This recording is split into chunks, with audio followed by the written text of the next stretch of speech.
Nanomboka tamin'ity herinandro ity ary itoy amin'ny herinandro io ny fanatsarana ny ampagnandalana miangetro Betafo miazo an'ny Farimena. Akoatra ny fisiany toby lehibe Farimena fandraisana ny mpino kristianina loterianina isaky ny volana aogositra tahaka izao dia natao izao fanatsaran-dalana izao mba ahafahan'ny tantsama mamoaka ny vokatra.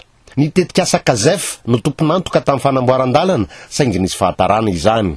Izany indrindra no nahatonga ny solombavambahoaka ny Madagasikara voafidy teto amin'ny distrikta Betafo nandray andraikitra amin'ny fanatsarana an'ity ampahan-dalana ity.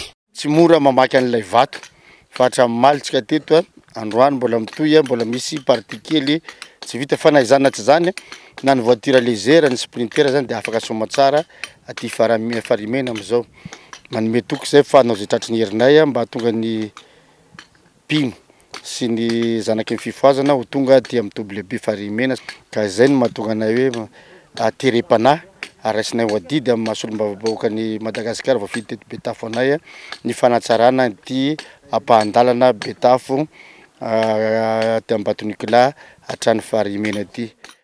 Karamaina isan'andro sy antohana sakafo ireo mpamaky vato ka ny solombavambahoaka no mandray an-tanana izany akoatra ny solika ho an'ny fiara mitondra ny katsoka sy ny karama amin'ny mpamily. Ny alatsinainy izao no tondrahana rano ity lalana ity ialana amin'ny vovoka. Mahatsiaro afa-pahasahiranana ireo mpampiasa ny lalana ka nitondra fisaorana ho an'ny solombavambahoaka.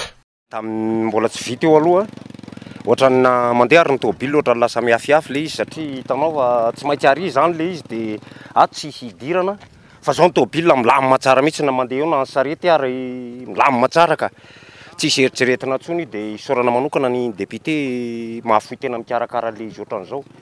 Tsy ivona fa manodidina ny 5 kilometatra ny lalana miangetro Betafo mandalo amin'ny commune ambanivohitra Ambatonicola ary mipaka any amin'ny toby lehibe Farimena.